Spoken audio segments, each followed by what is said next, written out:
جامع بوس جيش الجنيرو دوما الارهاب يا اللي جنيرو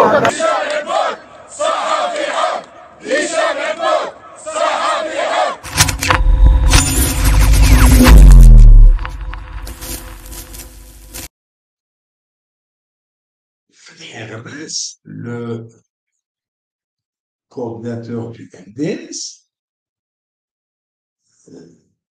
a été interpellé avant-hier chez lui. Ce matin, 29 août, il a été présenté au juge d'instruction près du tribunal de Baïnen à circonscription de Bebel, qui a ordonné de le placer sous contrôle judiciaire, ainsi que son épouse, le soldat Shebana.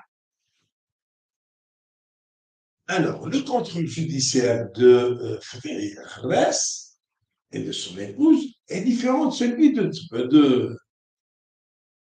Ali Belhad. Eux, au lieu de signer une fois par semaine, ils signent une fois par quinzaine. C'est bien, tant mieux. Parce qu'ils n'ont absolument rien retenu contre eux. Alors, les charges retenues contre le couple Hermès offensent au président de la République. Alors déjà, actuellement, vous n'êtes pas président de la République. Et celui qui parle pendant cette période électorale et qui critique le comportement du candidat à la présidence, il ne s'attaque pas à la personne du président. D'abord, un. Deuxièmement, ce type n'est pas un dieu. Interdire aux gens de le critiquer, de critiquer son action. Non. Alors, donc, Frédéric Hermès, avec la complicité de son épouse, parce que les complices n'ont pas le droit de parler du président, du candidat à la présidentielle. Eux, ils prennent ça comme étant président. La deuxième accusation, c'est publication de fausses informations de nature à porter atteinte à la sécurité et à l'ordre public. Ça veut tout dire. Qui publie des fausses informations? Qui ment au peuple? Prétend que l'Algérie sera en 2027 la deuxième puissance économique africaine et va égaler les États de l'Europe du Sud. Et dans le prolongement de ces assertions débiles, il dit que l'Algérie est aujourd'hui la troisième puissance économique mondiale. Qui raconte ces sornettes? Qui raconte ces sornettes? Qui diffuse de fausses informations? Qui nous dit que les Espagnols nous ont rendu un hôtel en Espagne d'un homme d'affaires? Ils n'ont rien vendu, les Espagnols. Et celui qui nous dit que l'Algérie a récupéré 20 milliards de dollars. Et plus tard, il a dit c'est 30 milliards de dollars. C'est quoi? C'est les biens de ses anciens compères, hein, les biens de Hadad&Co qu'ils n'ont rien récupéré d'étrangers. Ils n'ont rien récupéré d'étrangers. Ils ont fait, je crois, 350 commissions rogatoires. Elles sont toutes rentrées avec zéro. Rien du tout. Parce qu'ils ne savent même pas monter un dossier. Troisième accusation, propagation du discours de la haine et de la discrimination. Alors,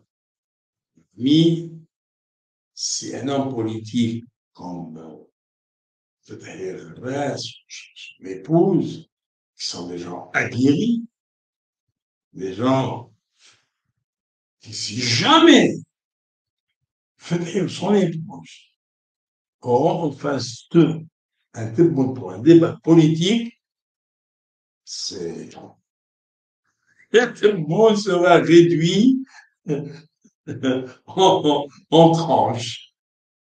C'est la fin de Tebboune.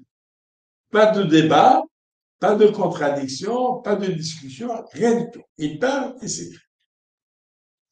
Alors donc, Fouquet reste, il poursuit pour ces trois chefs d'accusation.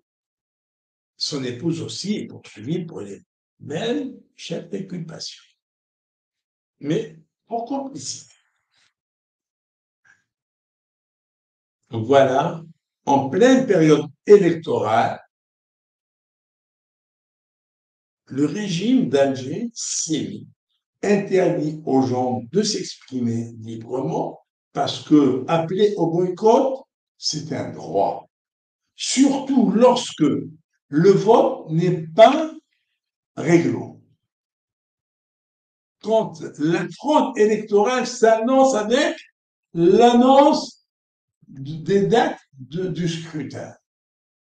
Un scrutin pluraliste ne peut pas se dérouler en un seul tour.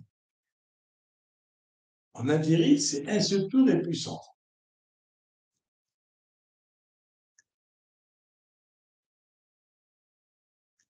Voilà ce que c'est l'Algérie de Tebboune qui ose parler, il ose parler de Essaban, gang, comme s'il n'appartenait pas à ce groupe.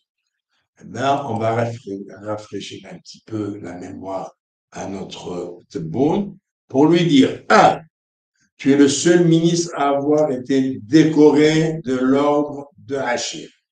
Voici la preuve. العزيب تفريقة أشرف رئيس مجلس الأمة عبد القادر بن صالح على منح وسام بدرجة عشير من مصف الاستحقاق الوطني لكل من وزير السكن والعمران عبد المجيد تبون ووالي الجزائر العاصمة عبد القادر زوخ عرفانا وتقديرا للنتائج الكبرى المحققة في مجال السكن والعمران.